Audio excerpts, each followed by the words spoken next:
continuación intervendrá doña Aña Echeverría Arzuaga, licenciada en Historia Medieval por la Universidad Complutense de Madrid, doctora en Historia por la Universidad de Edimburgo, profesora titular de Historia Medieval de la UNED.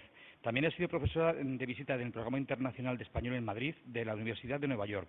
Antes de asumir estas posiciones, en el año 2000 tuvo una beca de investigación postdoctoral y trabajó en varias empresas editoriales. Ha llevado a cabo trabajos de investigación en la Universidad de Edimburgo, UCLA, en la Universidad de Rice y en las bibliotecas de varios países. Su libro más reciente, La ciudad de las tres mezquitas, Ávila y sus musulmanes en la Edad Media, de la editorial Reicher, ha sido galardonado con el Premio Internacional de Investigación sobre la Cultura y la Historia del Andalus de la Fundación Al-Bakhtayeen de Kuwait.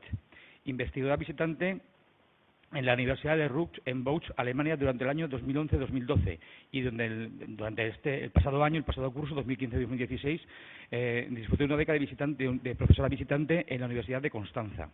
Su enfoque principal durante estos años ha sido las relaciones entre el cristianismo y el islam en la inversión ibérica, con un énfasis en temas tales como la polémica, la conversión y la situación de las minorías religiosas bajo el dominio cristiano. Sus proyectos recientes incluyen un nuevo enfoque de la asimilación de las comunidades cristianas por el islam en la Edad Media, tratando de establecer en la península ibérica en un contexto mediterráneo más amplio, y un número monográfico de la revista Anuario de Estudios Medievales en Poder y la Agencia Medieval de Queens Ibérica, junto al profesor Nicolás Jasper en la Universidad de Heidelberg, que aparecerá en el año 2016. Doña Echeverría nos hablará de los mudéjares y la Iglesia, una relación controvertida.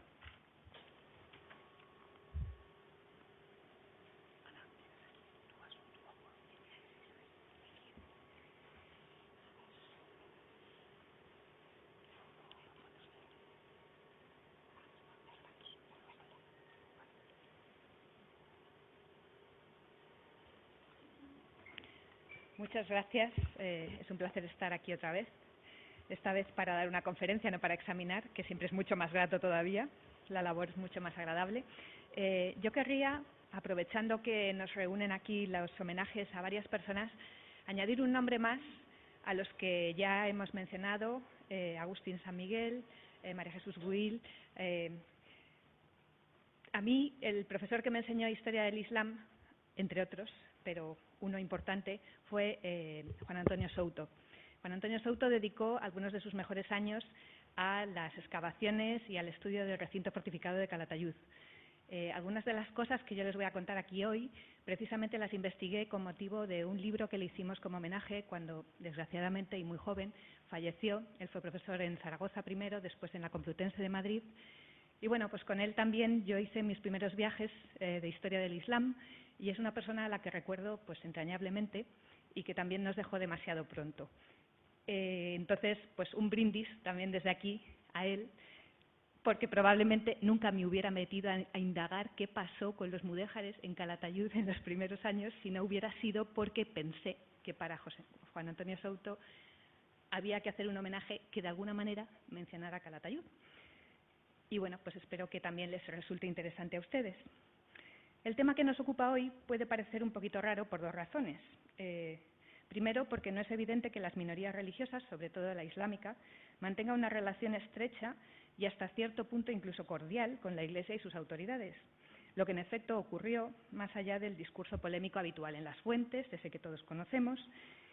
Y en segundo lugar, porque precisamente no voy a hablar de ese discurso polémico que aparece en las fuentes religiosas, sobre todo, que quizás sea lo primero que se les ha ocurrido cuando han leído el título de mi ponencia.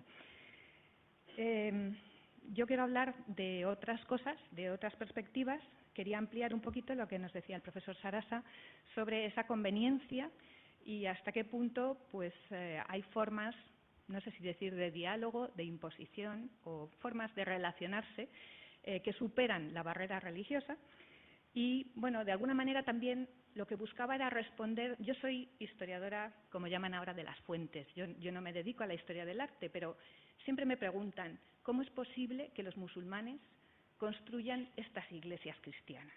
Es una pregunta habitual entre los alumnos, sobre todo los que no conocen bien el patrimonio español. En el caso de los extranjeros, muy habitual.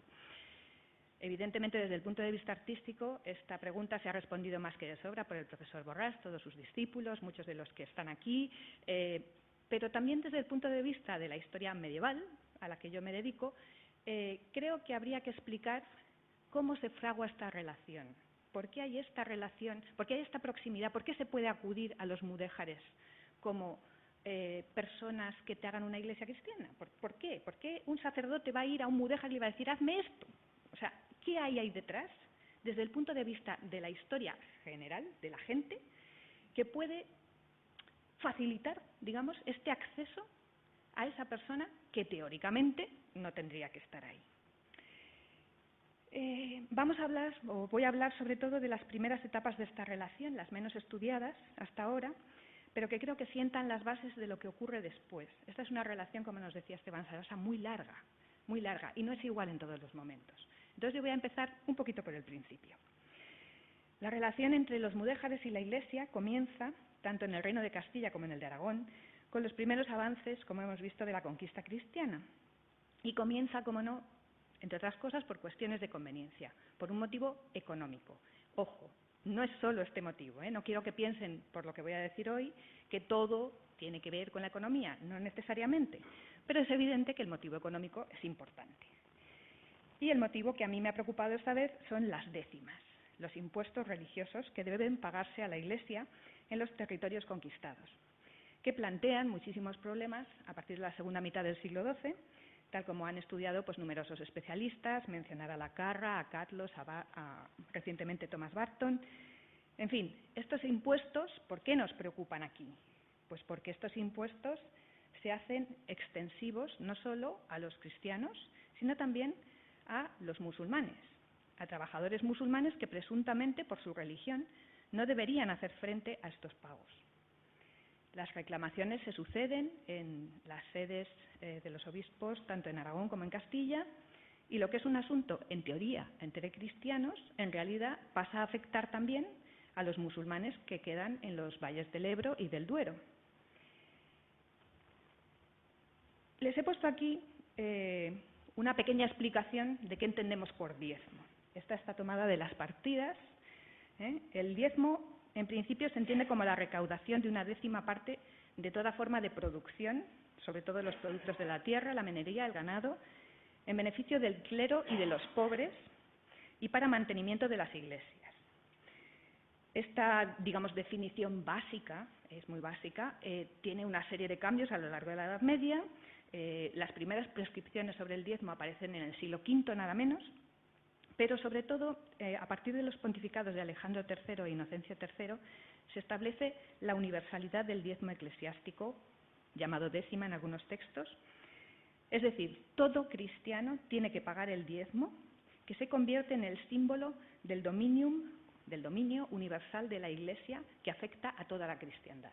O sea, se ve en el pago de esta cantidad que está a medio camino entre mantenimiento de la Iglesia y limosna para los pobres, se ve en esto un reflejo de que todos los cristianos aceptan que la Iglesia es universal y tiene dominio sobre ellos. ¿Qué pasa a partir de ahí? A partir de ahí se intenta que las iglesias, las parroquias, paguen al obispo, no paguen al noble que las ha fundado, no paguen al rey, digamos en un momento también si ha sido el patrón, no, hay que pagar al obispo como representante del Papa. Pero esto cada vez se va ampliando más, digamos, este concepto. Y entonces, bueno, para el momento en que lo recoge Alfonso X, que ya está, digamos, más desarrollado, pues ya no solamente hay que pagar a la Santa Iglesia como símbolo de los bienes que Dios da en el mundo, sino que los judíos y los moros que vivan en tierra de cristianos también tienen que dar el diezmo, tanto como los cristianos. ¿Cómo se llega a esto? A esto se llega a lo largo del siglo XII, porque, digamos, en el Cuarto Concilio de Letrán, en 1215, ya se denuncia la costumbre del impago del diezmo en aquellos lugares de la cristiandad donde hay población que no es cristiana. Y entonces se insiste en la universalidad del impuesto. O sea, si la tierra es cristiana, toda esa tierra cristiana tiene que pagar un diezmo a la Iglesia, aunque los que estén en ella sean judíos. En este caso hablan solo de judíos, no hablan de musulmanes. Pero claro, enseguida pues rápidamente se amplía a los musulmanes, como es lógico y normal. Sobre todo en un lugar como la península ibérica, donde viven judíos y musulmanes. En Alemania, donde solo había judíos, les daba igual. Pero aquí rápidamente se expande a todos. ¿Qué pasa en la península ibérica con todas estas ideas que se están fraguando en la Iglesia? Pues en la península ibérica esta generalización del diezmo coincide con toda la organización de territorios de frontera y de conquista reciente y con la reestructuración de las diócesis. Las diócesis, en el momento en el que hay grandes conquistas a los musulmanes, tienen que readaptarse, tienen que ampliarse y se refundan, como decíamos antes, por la idea esta de reconquista, se refundan diócesis que se consideraban diócesis visigodas. Con todo esto, claro, el movimiento para intentar que paguen el diezmo todos se hace cada vez más intenso. ¿Cómo se define la aplicación del diezmo a cristianos y a no cristianos? Aquí voy a hablar solo a no cristianos, que es lo que nos ocupa. Pues puede haber varias posibilidades. Una posibilidad, que es la que se aplicaba también en Tierra Santa, es la primera que tienen aquí. La obligación de los señores feudales cristianos de pagar el diezmo a la Iglesia. Esto se define en el Concilio de Nablus, allí en Palestina, en 1120. El señor es cristiano, y como es cristiano, por sus tierras tiene que pagar el diezmo. No hay más que hablar. Que luego ese señor quiera recaudar el diezmo de vasallos cristianos o vasallos musulmanes es su problema. Ese no es problema de la Iglesia. El problema es que el señor tiene que recaudar y pagar a la Iglesia el diezmo. Y el resto se desentienden. Pero claro, el hecho es que si tú eres un señor de muchos vasallos musulmanes porque acabas de reconquistar una zona de la frontera, lógicamente le vas a cobrar el dinero que va a ir al diezmo a esos musulmanes. Está clarísimo. Esto pasa, por ejemplo, en la zona de Tortosa. Para que vean que no es solo Tierra Santa, Tortosa, con abundante población islámica, diócesis aragonesas reorganizadas en el siglo XII, pues se respeta la inmunidad de los musulmanes, sí, se está respetando, pero la tierra se está dando a señores cristianos y la Iglesia lo que se mueve es para cobrar el diezmo de esos señores y de las iglesias propias que han fundado esos señores. Esas iglesias propias fundadas por esos señores pueden estar en zonas musulmanas perfectamente. Ese sería un paso. La siguiente posibilidad sería hacer primar el principio del estatus del dueño de la tierra. Es decir, si la propiedad era de un musulmán o judío, como el musulmán o el judío no utilizaban los servicios de la Iglesia, pues no pagaban. Si la tierra era propiedad de un cristiano que utilizaba los servicios de la Iglesia y le debía respeto a la Iglesia, ese pagaba. Bueno, esto parece sencillo, pero luego a la hora de la práctica no lo es tanto. Pero es una de las formas, digamos, que se aplica especialmente en Aragón en los siglos XII-XIII, no tanto en Castilla. Pero hay una salvedad también. En algunas diócesis, como Tarazona o Lérida, y aquí llegamos al tercer caso, también se redistribuyen tierras. Y entonces lo que se tiene en cuenta a la hora de definir el estatus del dueño es si la tierra es de antigua ocupación islámica o si es de nuevos colonos musulmanes. A los musulmanes se los mueve de sitio. Se pueden quedar en su mismo pueblo o se puede decidir que los van a mandar 3 pueblos más allá porque hay una zona que se ha quedado vacía y que hay que cultivar. Entonces, si la tierra se le entrega a esos colonos que se llaman nuevos, digamos, ¿esa tierra realmente era de propiedad islámica? ¿O ya es una tierra de un señor cristiano que se la va a encargar a alguien que resulta ser musulmán? ¿Y quién paga por eso? Entonces, ahí ya empiezan a verse problemas. Y finalmente llegamos a una solución muy utilizada, muy antigua, que es la solución de que ante todos estos líos, lo más rápido, lo más sencillo, lo más fácil es aplicar el impuesto a la tierra. Entonces, las tierras que rodean a una determinada parroquia van a pagar impuestos a esa parroquia. Las trabaje quien las trabaje. Y por lo tanto, pues todos contribuyen, sean de la religión que sean. Esto es simplificar mucho, pero bueno, más o menos para que sigan el razonamiento. Este tipo de asignación del impuesto a la tierra no es nueva, no es única en la península ibérica, es lo que hacían los musulmanes, en el fondo, cuando tuvieron estos mismos problemas con los dhimíes, con los protegidos, los musulmanes automáticamente pasaron a asignar el impuesto a la tierra. Entonces tú estás en una tierra y esa tierra tiene que pagar tal tipo de impuesto. Y da igual que tú seas cristiano, musulmán, judío, zoroastriano o lo que te dé la gana ser, pero tú pagas porque la tierra tiene esa categoría de impuesto. Si la tierra es de regadío, pagas tanto, si la tierra es de secano, pagas cuánto. Pero lo pagas por la tierra y nos dejamos de complicaciones.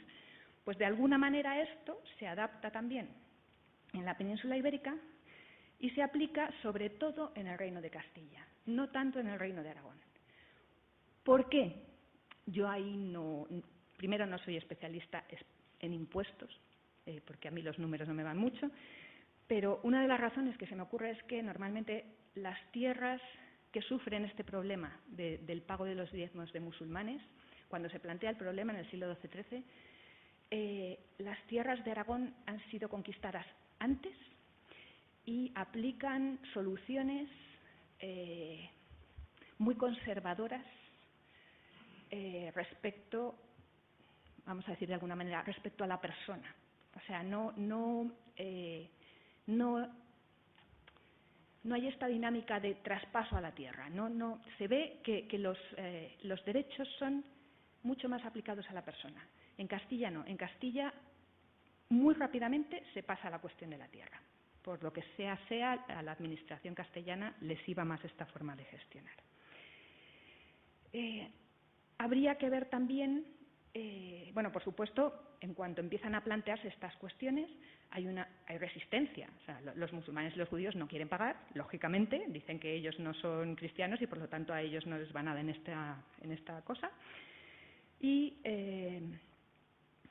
bueno, pues hay una serie de resistencias de las cuales voy a hablar ahora. Pero la mayoría de los diezmos se terminan ratificando por una concesión real, tanto en Aragón como en Castilla. Ahí tenemos la partida de Alfonso X, en Aragón igualmente también hay decretos de los reyes, tanto uno como otro reino. Los reyes están constantemente recordando que musulmanes y judíos sí tienen que pagar el diezmo, porque sí está en la ley canónica, después está en la ley del reino, y por lo tanto todos tienen que contribuir a la Iglesia. ¿Qué nos falta aquí? Lo que nos falta es ver cómo se haría esta recolección de estos impuestos. ¿Quiénes lo hacen? Si son los párrocos, si tratan directamente con los musulmanes. O sea, nos faltaría ver esa dinámica que, desgraciadamente, como no hay documentación de archivo, pues se nos ha perdido. Pero seguro que a la hora de recaudar estos diezmos ya hay un contacto directo de los mudéjares con las iglesias o con los párrocos o con una maquinaria de recolección de impuestos de la Iglesia. Pero no era solo esta cuestión la que vinculaba a los mudéjares y a la Iglesia, solo el impuesto, no solamente. Los esfuerzos de las monarquías por organizar y gestionar las tierras y la mano de obra de todos estos amplios territorios que se conquistan vieron en la Iglesia una posibilidad más de encargar estas tareas y, de paso, pues salvaguardar sus almas. Se suceden las donaciones de bienes, de tierras, de vasallos de origen musulmán y, por poner unos ejemplos concretos, pues quería hablarles un poquito de la génesis de la comunidad mudéjar de Calatayud, que les resulta cercana, y luego hablaré de la génesis de la comunidad mudéjar castellana para que tengan un poquito un contraste de cómo se hacen las cosas. ¿Qué tenemos? Los primeros documentos que encontramos, evidentemente después de la conquista de la ciudad por Alfonso I y hasta la concesión del fuero de Calatayud, está todo muy en el aire. Hay pocos testimonios, pero una de las escasas referencias que tenemos en este periodo revela que Alfonso I dona a Miguel Cornel, obispo de Tarazona, las décimas y primicias de todas las iglesias, así como todos los tributos y letas de cristianos y sarracenos del obispado. Este obispado incluye ya Calatayud, confirmándole todos los derechos episcopales dados por sus antecesores y además le concede las mezquitas de todas las villas de su diócesis con todas sus heredades. Es decir, le está dando un montón de tierras y vasallos musulmanes, porque obviamente las mezquitas y todos sus bienes avices, todos los bienes que hay para el mantenimiento de la mezquita, normalmente están trabajados por musulmanes.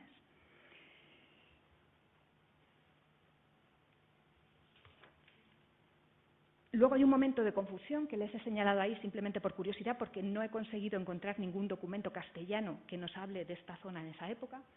Entre 1135 y 1139, muy brevemente, toda esta zona pasa a depender de la diócesis de Sigüenza por una serie de problemas políticos variados que no puedo entrar a explicar, pero en fin, por presiones de Alfonso VII de Castilla. Es un periodo muy breve que habría que ver cómo podría afectar a esta entrega a Tarazona de todos los musulmanes de toda la zona. Pero volvemos, en 1172, volvemos a encontrar otra vez cómo otra vez es el obispo de Tarazona el que está ahí, y ya ahí aparece directamente el problema de la décima, de los diezmos. O sea que esto, aunque aquí está muy detallado, pero vamos, la idea que me gustaría que se quedaran es cómo se conceden donaciones de territorios que tienen que tener vasallos mudéjares a la fuerza y cómo son los obispos de Tarazona los que en ese momento están gestionando a esta población. Luego, ahí hay una relación directa entre esos mudéjares y, no sé si llamarlos mudéjares o si decir vasallos musulmanes. La verdad es que ahí el estatuto está más bien poco claro, vamos a decir. Si hasta qué punto esos musulmanes son libres o son siervos del obispo y no tienen tanta libertad. Yo creo que ahí también tendríamos que afinar mucho más, pero bueno, la documentación la verdad es que no permite hacer muchas conclusiones porque es muy parca, muy parca. Un siguiente paso. Encontramos a García Frontín, casi prácticamente después de la primera concesión, obispo de Tarazona, donando a Santa María la Mayor o de Mediavilla, como dote de un aniversario perpetuo, la mitad de las décimas de los sarracenos y judíos de Calatayud y los términos de Cetina y de Villafelice. Estas posesiones vuelven a generar, en este caso, en vez de encontrarnos con una catedral, nos encontramos con Santa María, pero vamos, se supone que también una organización similar, en más pequeño, y volverían a provocar los mismos problemas de recaudación que en otros sitios, las resistencias normales de que los musulmanes no quieren pagar y hasta qué punto se puede definir las libertades de los musulmanes o frente a los derechos de la Iglesia sobre sus señores. En 1260 se intentan resolver algunos de estos problemas cuando Santa María la Mayor entabla un pleito con Domingo Abad, socio y vicario de la iglesia de San Miguel de Villafelice, lógicamente una parroquia que quiere las décimas, evidentemente también, y se pelean por la décima de las heredades de los mudéjares de Villafelice. En realidad, estos mudéjares lo que habían recibido eran tierras de cristianos para cultivarlas. Otras, en otros casos, tierras, o sea, se habla de distintas casuísticas de intercambio de tierras. En unos casos las reciben de los cristianos para cultivarlas, en otros casos las han adquirido de cristianos, en otros casos tierras de musulmanes llegan a los cristianos y estos toman las decisiones que sea. O sea, hay mucho lío con las tierras, los estatutos de las tierras, quién las cultiva, quiénes son los dueños realmente. Aquí estaríamos hablando también del problema de los exaricos, hasta qué punto se permite a la gente mantenerse en sus propiedades o no, o se va invadiendo el sistema de exariquia con otra serie. Es una cuestión muy difícil, digamos, de explicar en cuanto a las propiedades agrarias, pero bueno, el problema es ese, es cómo hacerlo de manera que la organización cristiana, digamos, invada todo y los musulmanes sean controlados y su producción también. El pleito fue fallado en favor de Santa María, que pudo pasar a ingresar en sus arcas la parte que le correspondía de todos los tributos mudéjares, pero las obstrucciones por parte de los clérigos de las parroquias de todas estas pequeñas poblaciones se suceden una tras otra y hacen necesarias varias reclamaciones de Santa María la Mayor para que se aplique y que ellos puedan recaudar las décimas que piensan que tienen.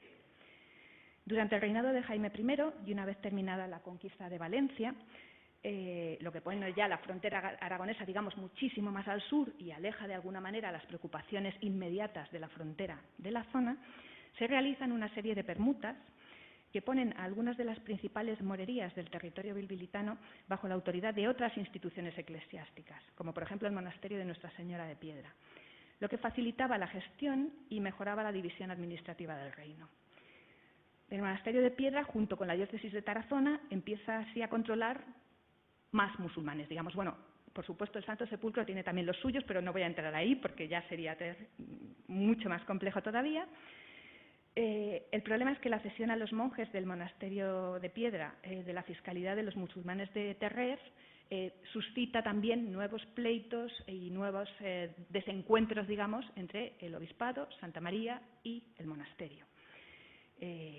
Algunas de estas permutas tienen también la participación del rey, o sea, vemos a todo tipo de autoridades mezclándose e intercambiándose tierras, musulmanes, de derechos, tributos. Es una situación muy compleja. Y bueno, pues hay quejas constantes, toda esta documentación está en el Archivo Histórico Nacional de Madrid, hay quejas constantes y bueno, pues se van solventando las cuestiones conforme van apareciendo y conforme va cambiando también el derecho de los reinos y conforme se van adaptando a nuevas costumbres de frontera. En el fondo, cuando entra Valencia a formar parte del Reino de Aragón, también hay toda una nueva costumbre de frontera que se incorpora y que de alguna manera, en algunos casos, puede afectar incluso al norte de Aragón, vamos a decir, pero en el fondo hay que respetar los viejos fueros y esto está siempre en la mente de las autoridades públicas y de la autoridad de la Iglesia. Entonces, ahí vemos una dinámica que está siempre moviéndose, pero a la vez depende mucho de lo primero que se le dio a unos y a otros.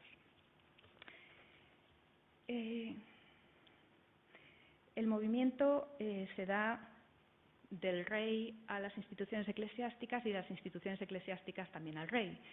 Todas estas series de permutas vemos desfilar todo tipo de propiedades, desde tiendas a fábricas, salinas, una viña situada en Daroca. O sea, hay todo tipo de pequeñas cosas que se intercambian, todo con vistas a una mejor organización del territorio y, en el fondo, a una mejor explotación de estos musulmanes que trabajan. Esta situación que vemos para Aragón tiene un reflejo similar en el Reino de Castilla, salvo que la población musulmana no tiene tanta continuidad como ocurrió aquí. En muchos casos, en la zona norte de Castilla, en el Valle del Duero, la población musulmana que llega es por emigración. No es gente que se quede ahí después de la conquista, sino que es gente que, según va avanzando la línea de conquista, tiende a emigrar hacia el norte, a zonas más seguras, sobre todo después de la conquista almohade, tienden a emigrar, digamos, de la zona toledana hacia la zona del Valle del Duero. O por lo menos eso es lo que parecen indicar tanto la arqueología como las fuentes y un poquito la onomástica.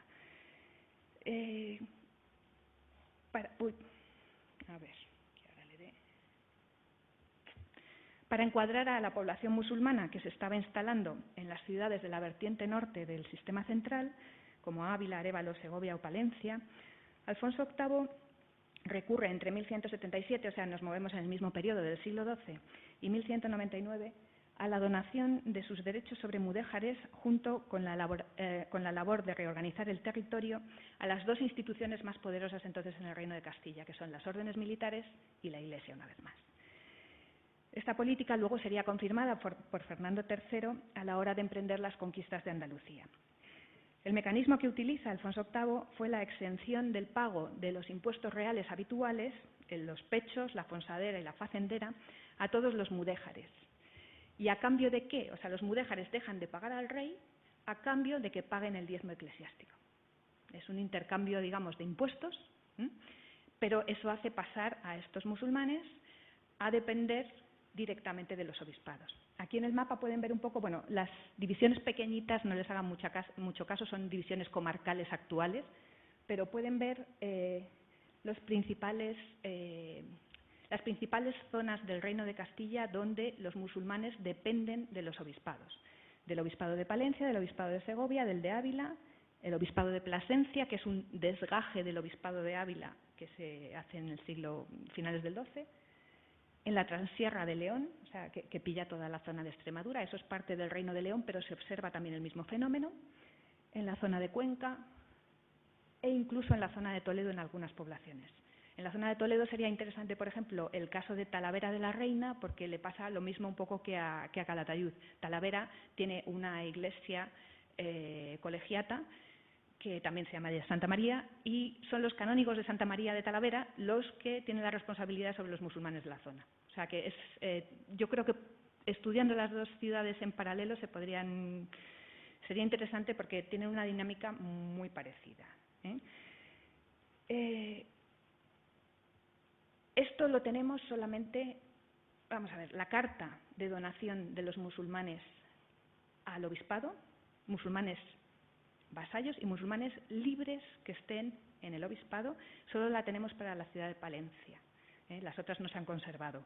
Pero como sabemos que todos estos otros obispados también están dando las contribuciones de los musulmanes al rey en un momento determinado, sospechamos que lo mismo que pasó en Palencia podría haber pasado en todas las otras sedes episcopales.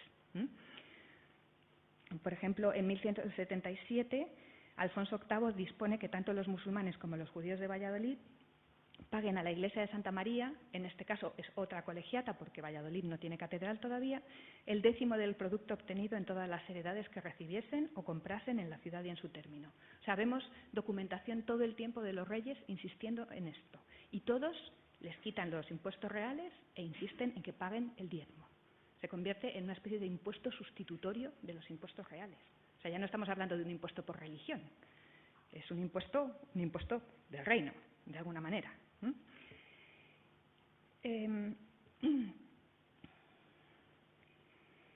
Como he dicho, esto también, lo mismo que ocurría en Aragón paralelamente, tiene que ver con toda la reorganización de los obispados.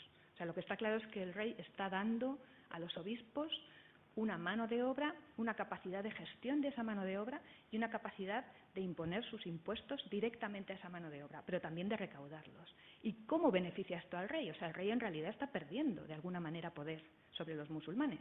¿Pero cómo le beneficia? Porque el rey, después de todo esto que se lleva a la Iglesia, está pidiendo los tercios de cruzada. Entonces, el rey, de alguna manera, después recibe de la Iglesia, que ha hecho toda la labor de recaudación, sigue recibiendo el dinero, de alguna forma, que vuelve a revertir a sus arcas.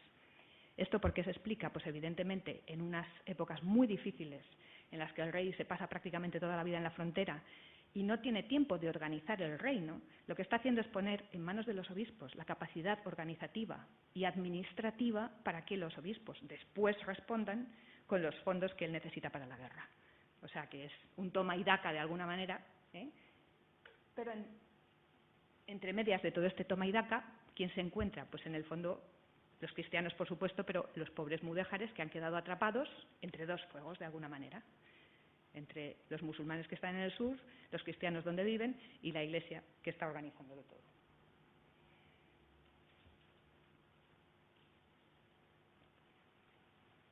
Tenemos varias cartas del obispado de Ávila en las que el obispo, en torno a finales del siglo XII, muy finales, el obispo de Ávila se queja al Papa diciendo que los caballeros de la zona de Ávila, que son caballeros que se dedican al botín, al saqueo, son milicias concejiles en muchos casos, todos estos caballeros se están apropiando de musulmanes, pero no les permiten que se conviertan. Y entonces pide sistemáticamente al Papa que haga su fuerza para que estos musulmanes que les dejen convertirse si lo quisieran, que no siempre es así, pero que a veces ocurre. También se queja de que no le están pagando los diezmos que deben pagarle. Entonces, aquí vemos muchísimas, cabos que se conjugan o que están todos vinculados. El problema de la conversión, que en teoría es necesaria, pero que no se hace. Como nos decía antes Esteban Saraza, se recomienda, pero en realidad no solamente a los musulmanes no les interesa, es que a los señores de los musulmanes en un momento dado tampoco les interesa. Están mucho más cómodos como está la cosa. Pero también hay un problema de presión fiscal, porque todos los fueros breves castellanos y leoneses de la época coinciden en un artículo que dice que el señor hereda todos los bienes de cualquier esclavo moro al que convirtiese, si éste no tenía hijos. Quiero decir, aquí también entran otra serie de consideraciones de herencia aunque parezca que no los esclavos podían tener bienes, hay otra serie de consideraciones siempre económicas que pueden guiar a los señores. El caso es que el obispo se queja y los abulenses poco menos que se le rebelan. Le dicen que no están dispuestos a pasar por ahí y, bueno, pues tienen el problema. Luego también, si en un momento dado se manumite a un esclavo, el caballero, o sea, si se convierte de alguna manera hay que manumitirlo. No es una obligación automática, pero antes o después sí termina pasando y entonces hay que facilitarle o tierras o un empleo, porque en el fondo el antiguo esclavo sigue dependiendo de ti, porque claro, no tiene otra forma de manutención. Entonces ahí se generan toda una serie de problemas económicos que hacen que toda la cuestión de los diezmos y de la gestión de estos vasallos o siervos o lo que tengan se complique mucho y que se intente mantener, normalmente se mantiene siempre una situación de mucha reserva respecto a todo lo que tenga que decir la Iglesia sobre los vasallos musulmanes.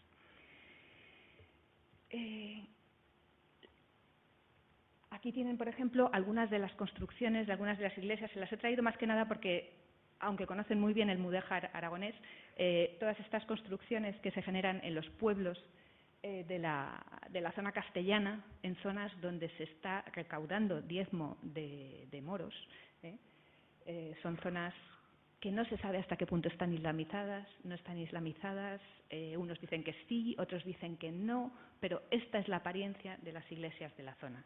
Se sigue discutiendo, si, bueno, todas esas cosas se las cuenta el profesor Gonzalo Borrás mucho mejor que yo, pero simplemente para que tuvieran pues una idea de cómo lo vemos desde el otro lado de la frontera, digamos, del Reino de Castilla. Esto es lo que nos encontramos en estas zonas que les estoy hablando de Ávila, de la frontera entre Ávila, Segovia y Salamanca. Son zonas que desde luego en el siglo XIV-XV sí tienen población mudéjar abundante, son zonas muy, muy rurales y esto es un poco lo que encontramos en los pueblos. Esto ya sé que es muy largo y no les apetece leérselo. Yo se lo he traído para que si alguien tiene la curiosidad lo vea y escrito en el castellano antiguo.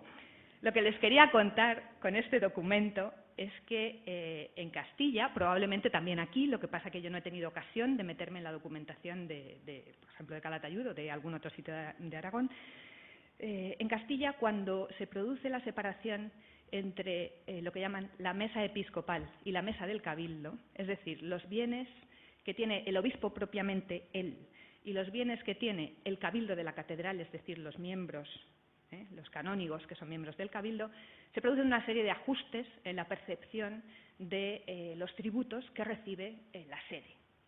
Entonces es muy interesante en Ávila esta constitución del siglo XIV porque lo que nos explican es realmente qué les pagan los musulmanes. Yo no he encontrado un documento igual para ninguna de las otras sedes castellanas.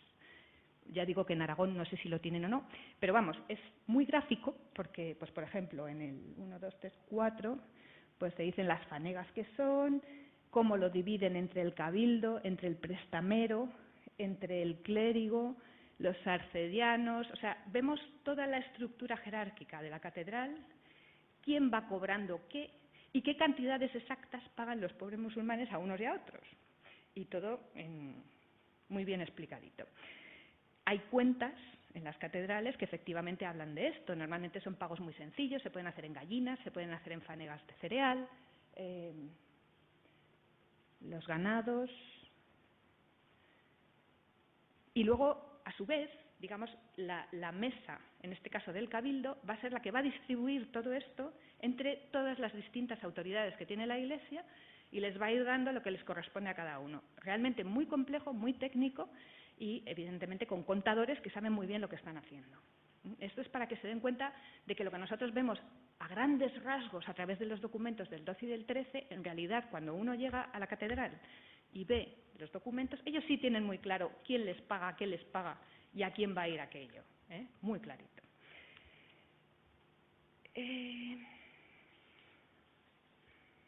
Como se nos acaba el tiempo y tampoco, ya sé que esto de los impuestos es un poco farragoso, tampoco les quiero aburrir mucho más.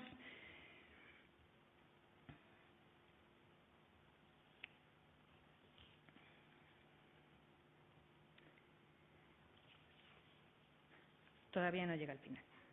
Así que les quería, sí. No, es que en realidad esto es el último documento que quería mostrarles.